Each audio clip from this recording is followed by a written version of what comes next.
Hello, BookTube, and welcome back to June on the Range 2023. This is a roundup created by Michael K. Vaughan to celebrate Western novels. He's got a great group of co-hosts, and I mean to do a whole bunch of videos for June on the Range. It's not really a big surprise if you're familiar with my channel. I was stalled just briefly because I had a house guest. Another booktuber, Micah Cummins, came up for a visit, and it was great. We had a fantastic time. But when you've got a guest in the room, unless you're making a video with them, it feels a little awkward to make videos of them just sitting there twiddling their thumbs. I was able to get a couple of videos made because Micah went out and about. He looked at, the art museums, which is a really good idea to do. And he doesn't need me droning in his ear about Watson and the Shark or Copley's portrait of Samuel Adams the whole time. So he got to enjoy that by himself, and that gave me a little time. But he's gone back home, and I am back on the fainting couch and ready to make videos. And I had a lukewarm, almost a cool hand lukewarm, boom boom, experience with my last Western, The Hungry Gun. It really didn't do a whole lot for me. But that changed last night. I read a terrific Western last night. It only barely got to me in one piece, and I don't think I'm ever going to be able to read it again. I think I'm going to have to find another copy. I read Eric Allen's book, A Hanging at Whiskey Smith. Look at the shape that this thing is in. It's an old ace double. They did this for science fiction, and they did this for Westerns as well. Look at the shape that this thing is in. This, you read one book, and then you flip it over, and you have another book. Now, I don't know if I'm going to do that.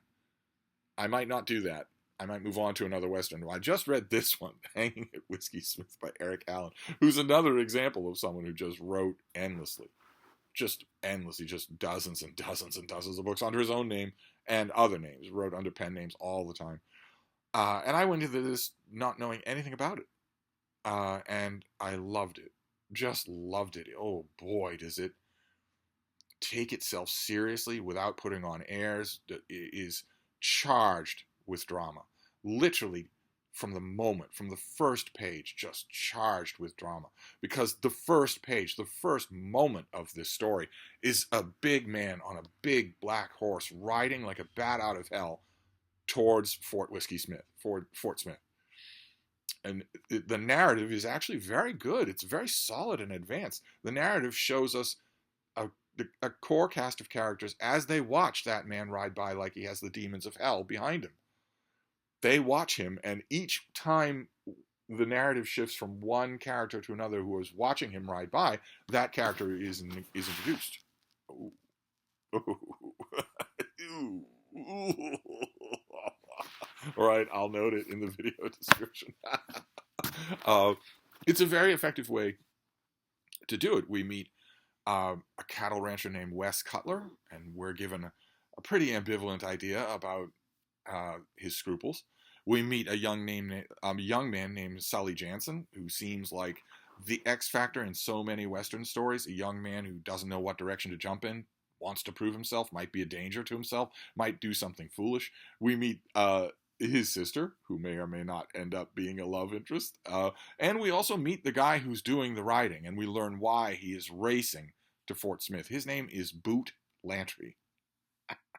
Continuing the trend in June on the Range of main characters with ridiculous names. His name is Boot Lantry, and believe it or not, his parents weren't done. His parents weren't done with that. He has a brother named No Fire. The word no, and then the word fire, because he was born when the fire had gone out of the chimney at their little house. So he's called No Fire. Now, there's a partial justification for the weird naming, because the Lantrys are part of the Six Killer Band of the Cherokee Nation. Their old patriarch married into the Cherokee Nation, and therefore the Lantrys have ranching rights that belong to the Cherokee Nation in the territories that don't belong to anyone else. They go first to the Lantry family in the territories. So I guess there's a kind of explanation for Boot Lantry's name, but the reason why he is racing to Fort Smith is because he has just got word that Jeb Fentries, an old friend of the Lantry family, has been arrested for killing someone and has been tried and sentenced to death by the legendary hanging Judge Parker, who is at Fort Smith. And Lantry is absolutely, I don't want to call him Boot, I guess I can. He's absolutely certain that Jeb is innocent. He knows this man. He's known him his whole life. He is innocent. And Lantry wants to interfere. And the more we learn that in slow, steady paces as the book goes on. And the more we learn it, the less hopeful it seems. If you know anything about the Old West, you know that you don't get a reprieve from Judge Parker. You don't get a reprieve from the hanging judge. And we know that it's hopeless, that Boot Lantry's job is hopeless. But you kind of get the sense of what's going to happen. He's going to confront the judge. Jeb is set to hang in 3 days. Probably you're thinking he's going to confront the judge. The judge is going to say, if you can change my mind, if you can prove that he's innocent in 3 days, then I'll reverse the sentence. But otherwise, don't bother me. And that will happen. And I don't want to spoil anything, although I don't think you're going to come across this book. But that isn't what happens. In a couple of key ways, that isn't what happens. Boot Lantry can't, of course, race his horse at a full-blown gallop all the way to Fort Smith, or he'll kill the animal. So he does stop at a little graveyard, the Lantry family burying ground, and there's a creep hanging around.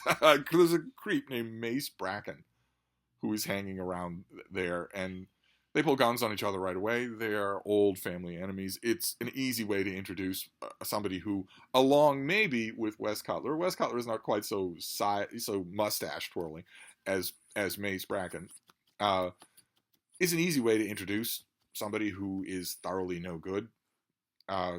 When Boot Lantry is confronting a deputy later on in the book is not long. Keep in mind, it's only half this thing, because the other half is this.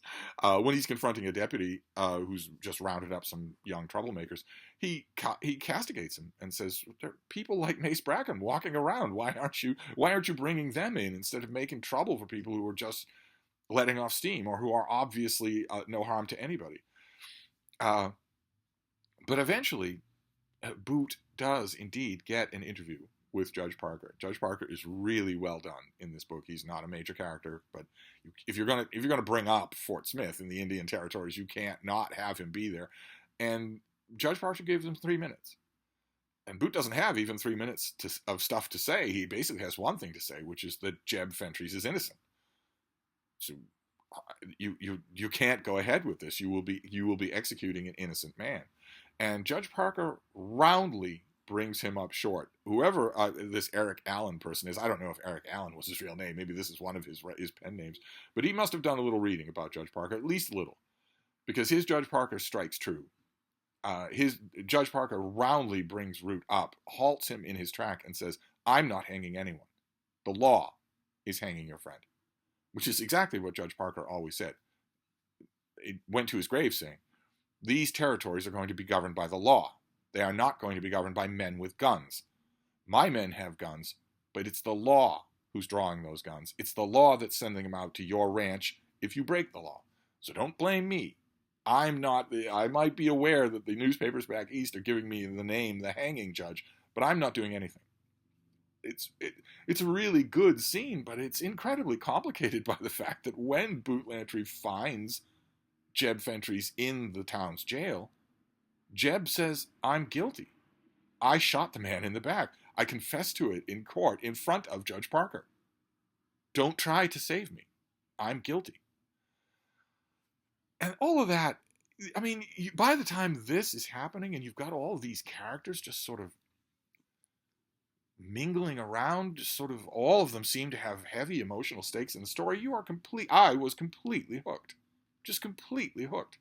And it's only a little bit more than halfway through this story that Jeb Fentrys' fate happens. You don't have to wait for the end. It is not the programmatic, "I've only got 3 days to find out my friend is innocent" story that you expect at the very beginning. It is not that. It becomes something darker and more powerful and, like I mentioned, more earnest. This we've seen in we haven't seen many Westerns this year on June in the Range, but this year we did see something that took a very highfalutin, almost Trollopian tone that I found it enjoyable. I really liked it, but it meant you aren't supposed to. The Rain book, you weren't supposed to take it seriously. It was too cartoonish, and we saw a lot of that last year. with June on the Range, where it even some Louis L'Amour novels, they're meant to be sort of vamping as a Western novel rather than taking themselves seriously. I don't know if I'm making what I'm trying to get at clear, but what the element that I'm saying about a book taking itself seriously, you need look no further than Lonesome Dove for that. I'm not talking about something being ponderous or pompous or stuffed shirt, but it has to mean what it says. It has to be a real world. And Hanging at Whiskey Smith is very much that. It is very much that. You put aside the kind of half ironic, half smile that even us Westerns fans tend to be wearing when we open one of these things, because so many of them are cheesy. So many of them are. It's not doing any offense to June on the Range to say that. Let's face it, a lot of the Westerns that we might read, that you might encounter in June on the Range, would easily fit in Garb August. This is not one of them. And that was great. It was fantastic to feel that. It was fantastic to encounter it. So I have bounced back into the saddle in June on the Range. Now, I've mentioned this. I'm involved in a whole bunch of BookTube events. June on the Range for June. Then there's BookTube at War for July. There's Garb August. All through the summer, there's Book Trek. And my method here is basically to pick at random for my night's reading. I'm adding one of these things to my night's reading every night. And so I think it would be sort of breaking that pattern if I went to the next book here. I'm kind of curious. I don't think I've ever read Dan J. Stevens before. I'm kind of curious, but I think I'm going to leave this aside and move on to something completely different and come back to this. I don't think this book is going to survive one more reading. I will give it a place of honor, but I'm really happy this came out when. Do I even dare? It might fall apart in my hands. When did this? Is this dumb little John Wayne picture at the beginning? When did this come out? This was not meant to live this long. Yeah, 1968. That's a long time. That's almost 60 years. This was not meant to live this long. Granted, this was more roughly handled than I've seen. I've seen paperback Westerns from the 1960s that look brand new. But even so, I'm so happy that I was able to be part of this particular book's history. And I'm really happy. I want to know about the author now. I'm really happy with the book. I'm hoping that I can encounter another of his books somewhere along down the trail on June on the Range. But I'm curious to know about him. I should look him up. I know only very little. That he's another one of these prolific Western authors. But does he have personal papers? Who has his manuscripts? Or is that a silly thing to ask for these pulp Westerns? I mean, is there an actual manuscript for A Hanging at Whiskey Smith? Typewritten, with maybe his notes in the margins? Those sorts of things interest me. And I don't know anything about it. I don't know if he read a memoir or anything like that, but I loved it. So, I'm gonna hope for just the same good luck next time, and we will see how lucky I am, because I will turn on the camera and drone at you about it. So I'll see you then. Thank you, BookTube.